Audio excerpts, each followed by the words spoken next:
Hello and welcome to Tullahoma's Cooking. I'm your host, Kelly Lepchinsky. Now today what I'm sharing with you isn't necessarily a recipe, it's more of an efficiency. We're going to make 2 meals at one time. Now our primary meal is just going to be a vegetable soup, and you don't really need much of a recipe for that. In fact, you don't really need much of a recipe for either of the things we're going to make.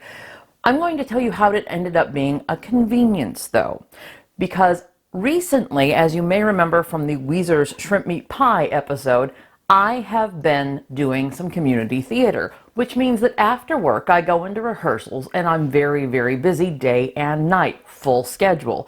So I needed something like a soup that I could come home, warm up very quickly to get a little dinner before I went on to my next thing. And I was in the process of making my vegetable beef soup when I realized it wasn't going to be done fast enough. The first batch, the reheating would be great when I got there, but the first night I was making the soup, it wasn't going to be ready fast enough. So I did a little side trip, and it turned out so well, I want to share it with you. So let's see what that was. Okay, so as I mentioned, vegetable beef soup, not hard. The time-consuming part of the vegetable beef soup is the ground beef.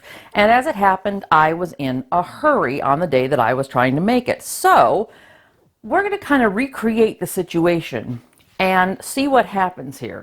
Now what I have in my Lodge pan right now is just an onion. I've already chopped it. I've done a couple of other things ahead of time, but I haven't done anything to it yet except chop.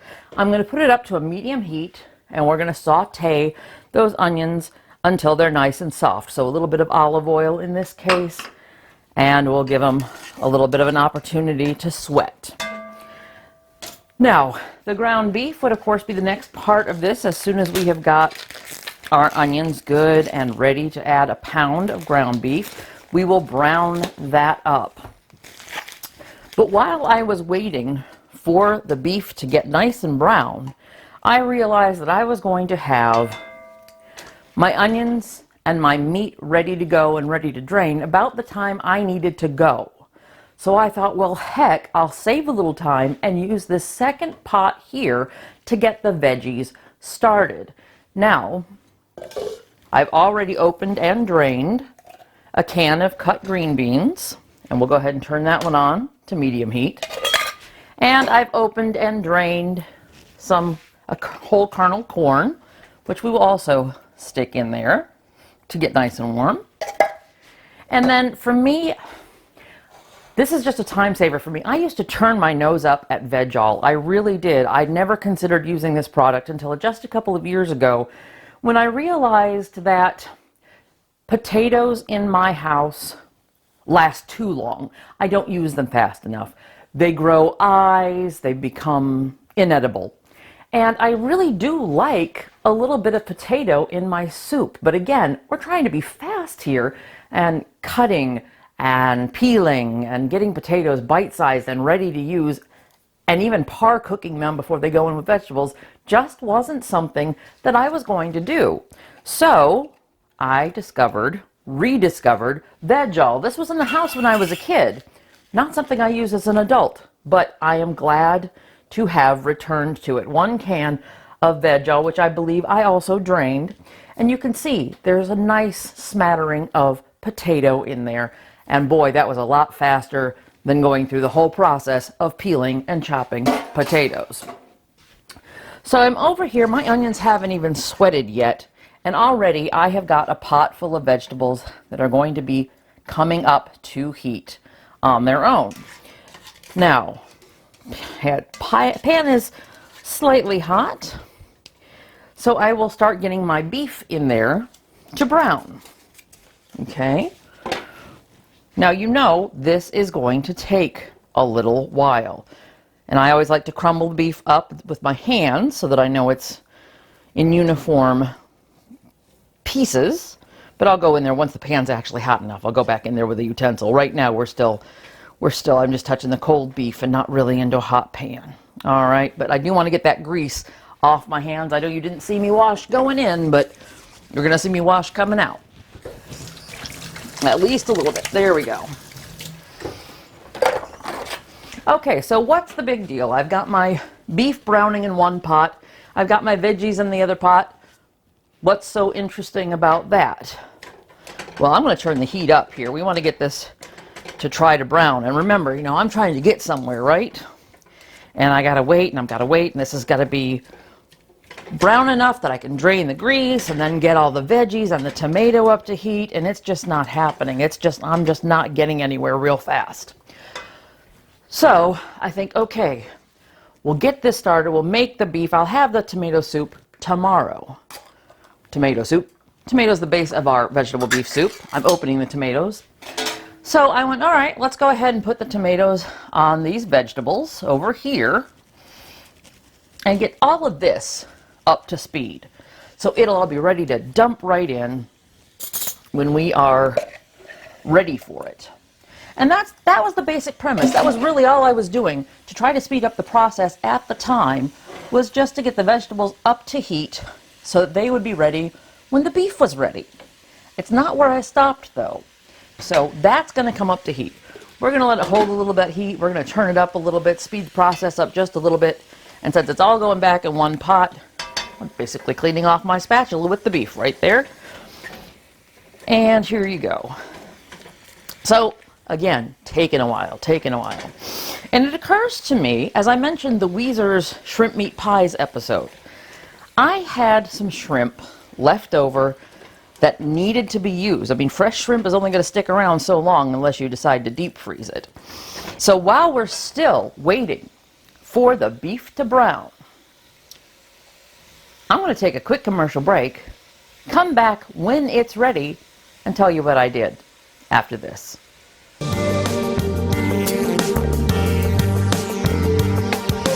Okay, welcome back. Now our ground beef is browned, and I have put it in a strainer to let the grease come off it in the sink, which I can throw away later. Now, what I did, saving time right now, this is ready. This is what I did originally. We're going to do just a little another step today. All right, you can see that all my veggies and the time it took that beef to get nice and brown, these are ready and good to go. I dumped half of that in on the beef the first time, left the other half there, seasoned it up with some Cajun seasoning, and threw in those shrimp until they were cooked. We're going to do that. And that was about 4 or 5 minutes for a nice peeled, deveined white shrimp. At that time I had jumbo. Now those were out of stock. Today we've got smaller ones. They probably will cook even faster.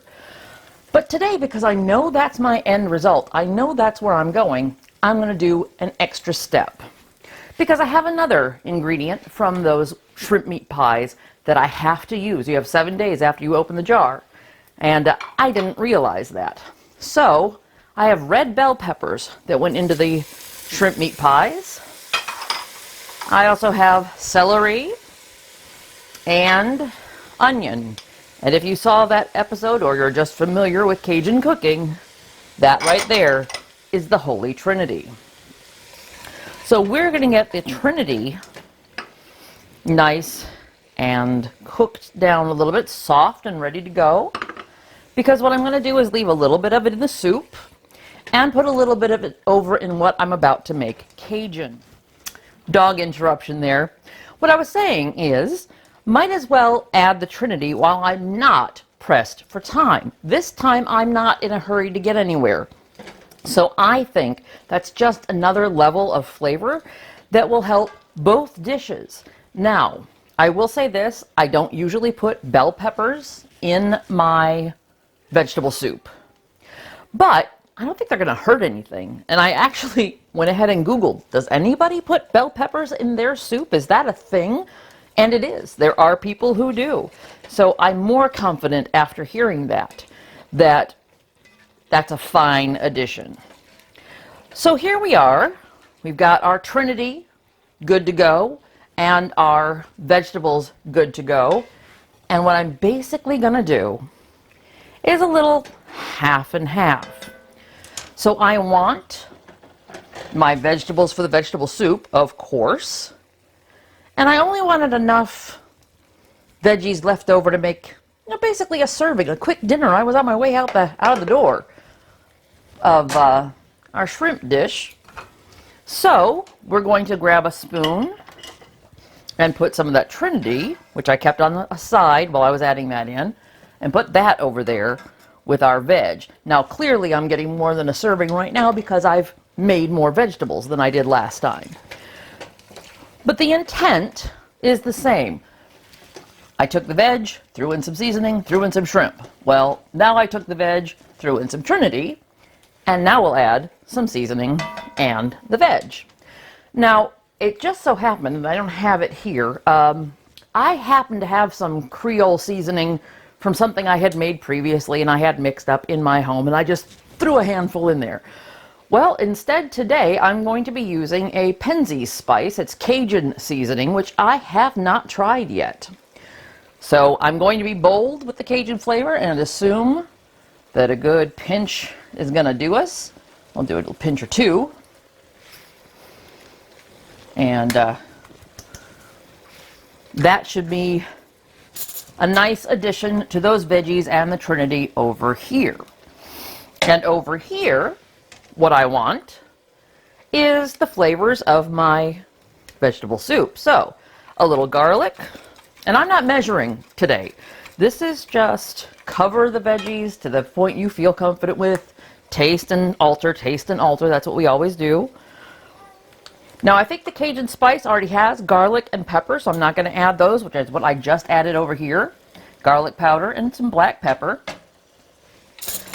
Some onion powder, I think will go in both.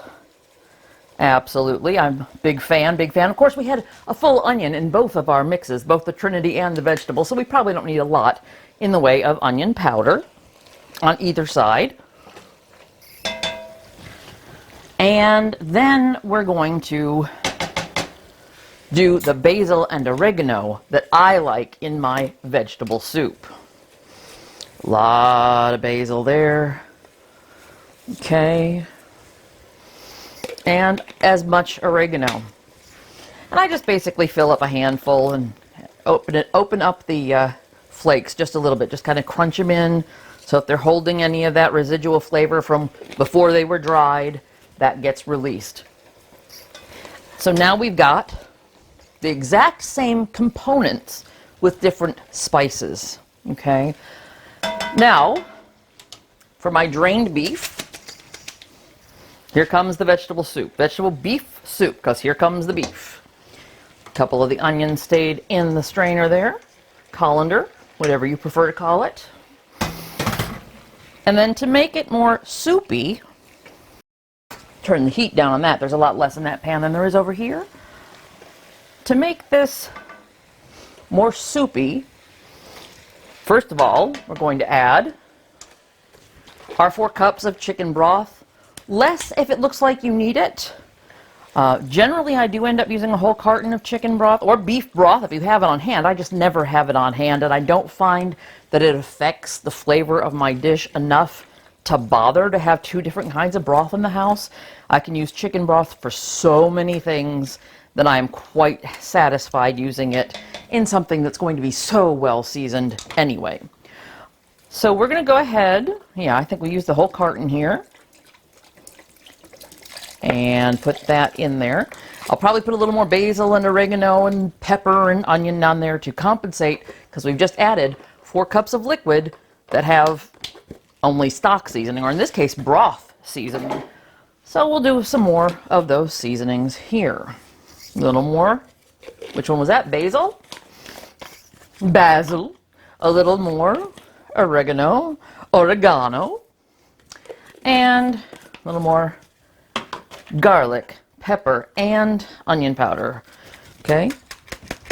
I happen to like a little bit of heat, so I don't mind using a lot of black pepper when we come to that. I also don't mind putting in, and usually do put in, a little bit of red pepper flakes, and I have some of those out because there's one more component that we're going to do here in just a minute. Okay, now this is what we were talking about.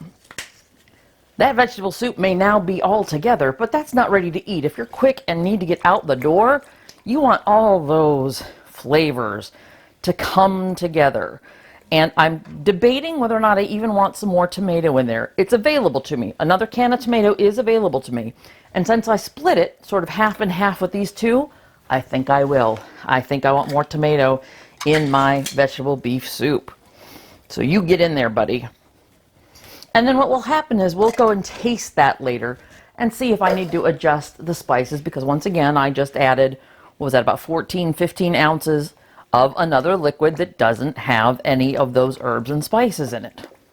But right now we're going to let the ones that are in there meld and come together and revert our attention over here.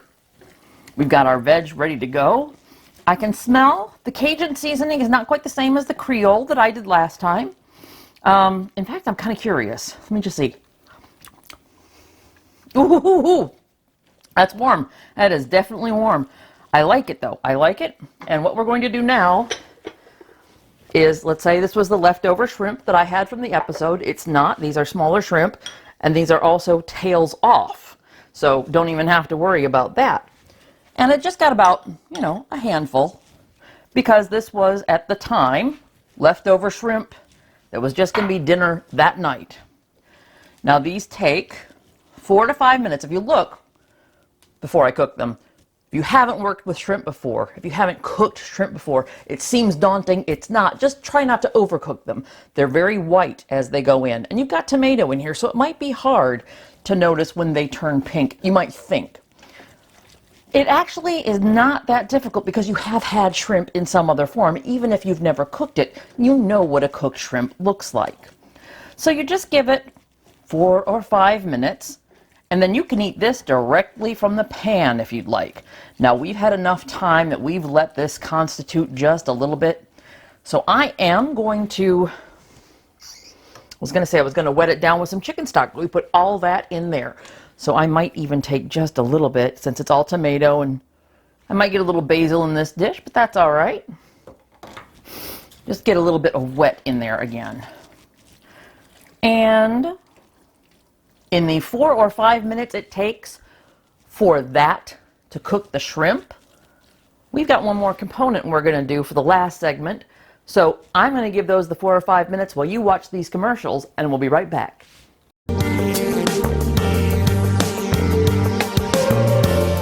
All right, welcome back to Tullahoma's Cooking. Now we are in the middle of 2 dishes. We've got our vegetable beef soup cooking in the background there, and because we know that needs a long time to simmer and reduce and flavors to meld, we made a quicker, I'd call it a gumbo, except we didn't start with a roux, but we basically have a vegetable stew with shrimp. That, the main purpose of, was that it was going to be cooked and ready to go quickly. So we're going to give that a try. We gave it the 4 to 5 minutes that cooked the shrimp. I think, which one did I show you on that last time, right? This was this guy?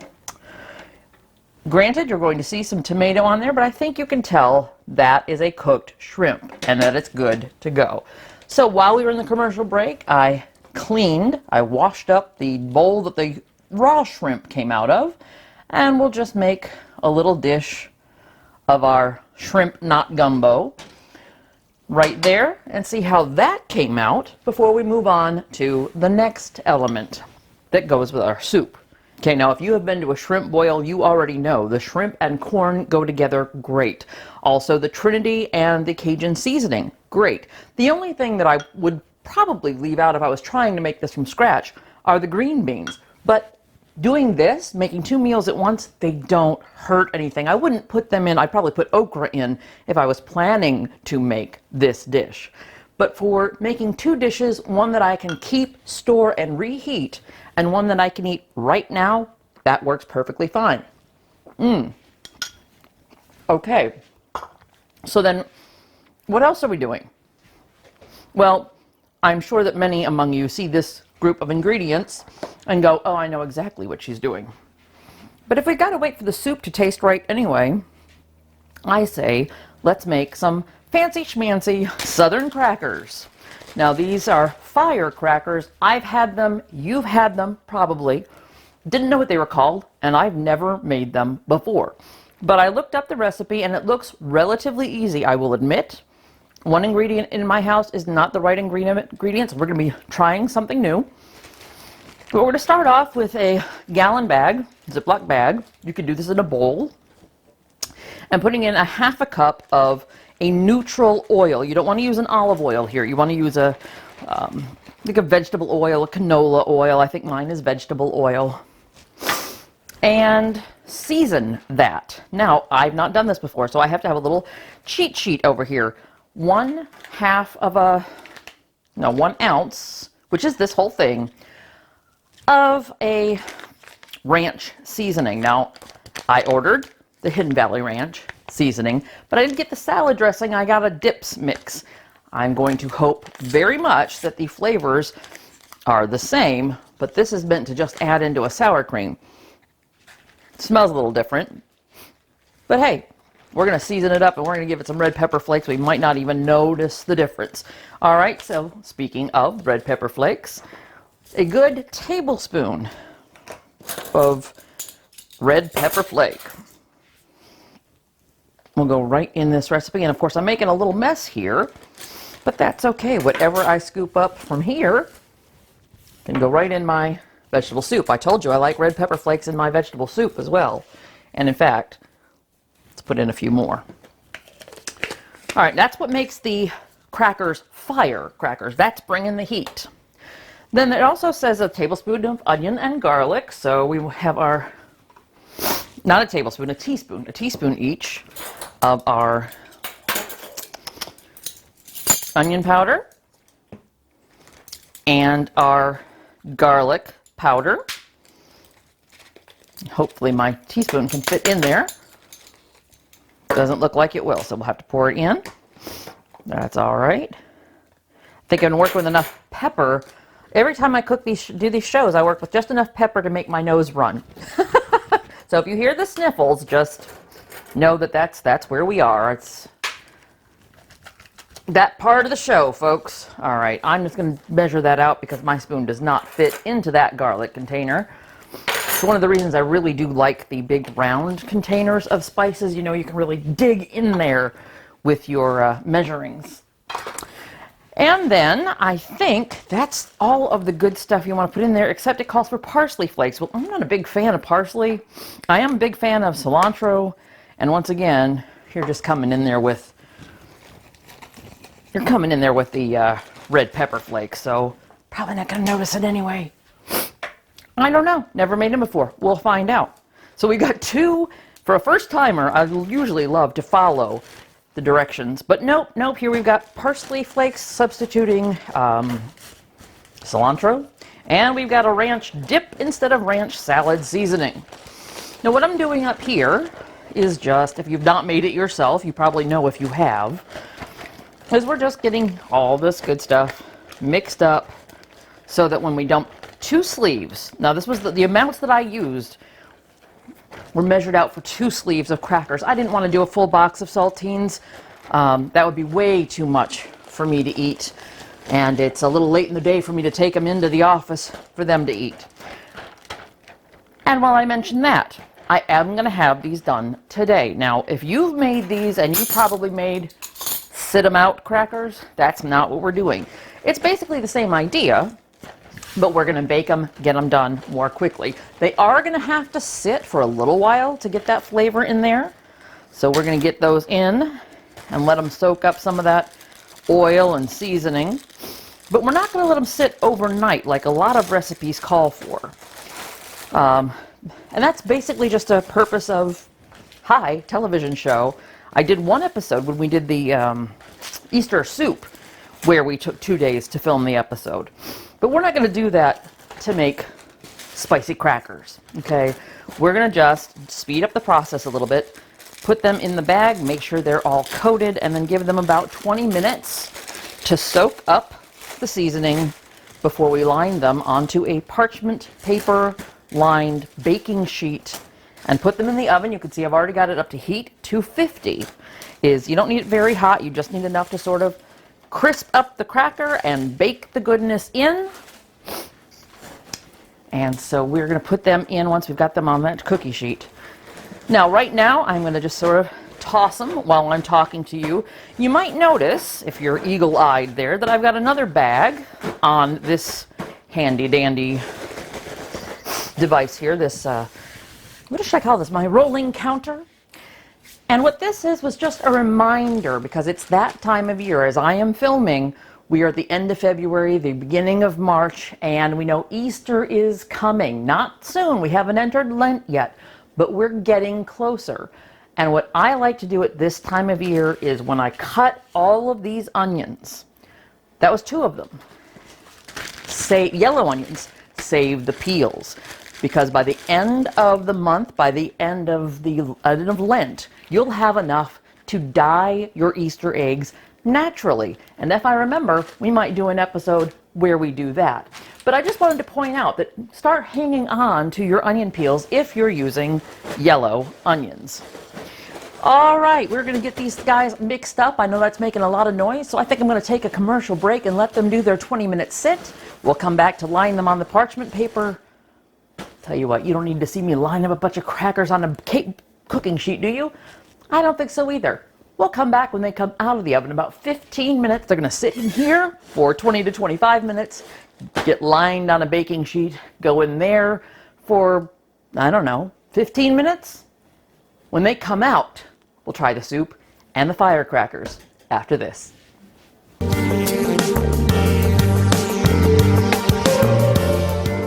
And welcome back. We are at the end of this edition of Cooking Tullahoma, and I am going to take our firecrackers out of the oven right now, though they've had their 15 minutes in the heat, and they sat for 25 minutes before that. And I make this point to say to you, in that entire time, our soup has still been simmering. So that's another, 40 minutes our soup has had to sort of reduce, cook down, and make a nice thick soup. Still liquid, but not as liquid. We just get what's left of that chicken stock. So we're going to get ourselves a nice bowl of soup. Now when you make your leftovers of this, you might want to have extra chicken stock around. What I like to do is really let it get nice and thick. And then when I store it, it's a little more solid. And then when I reheat it with a little extra chicken stock just to sort of make it a liquid again. It's much easier to store when it has cooked down. Okay, now we got our firecrackers, so we'll stick some of those over here with our soup. We had our not the gumbo with shrimp. Now we've got our vegetable beef soup and some firecrackers. Haven't tried those yet. Let's see how those are. Okay, I'm going to be honest with you, because I waited 40 minutes. I decided to try the uncooked crackers because I didn't get them all onto that one sheet. I really do like what baking brought to them. Now I'm going to let the rest of those sit. I'm going to do a 1-to-1 comparison of what these were hot and what those are after sitting for a day. But I do like that baked taste to these. They really take that oil and bring an element to the cracker. I will say the firecracker is real. That red pepper flake is definitely doing its thing. Now I'm going to take this down now that we've had it come to temperature, and I'm going to try our soup and see here. You can hear it boiling. That was hot. But yeah, that's nice. That's nice. And I do think the Trinity brought something to it that I wouldn't normally put in my vegetable soup. So that was nice. That red pepper and celery. Sometimes I use celery, not always. That's good. That's not hot. That little bit of red pepper flake I put in there is nothing compared to the red pepper flake on here. That can get me through a whole nother week or 2 weeks of rehearsal, depending on how much I want to make for a lunch or a dinner when I'm on the go. Or I could freeze it and serve it up for my next big event. If I have people over, for example, to watch the Oscars, that's a thing in my house. Might serve them some soup. I could save that too. So lots of good ideas for you there. I hope you enjoyed these, and we'll see you next time on Tullahoma's Cooking.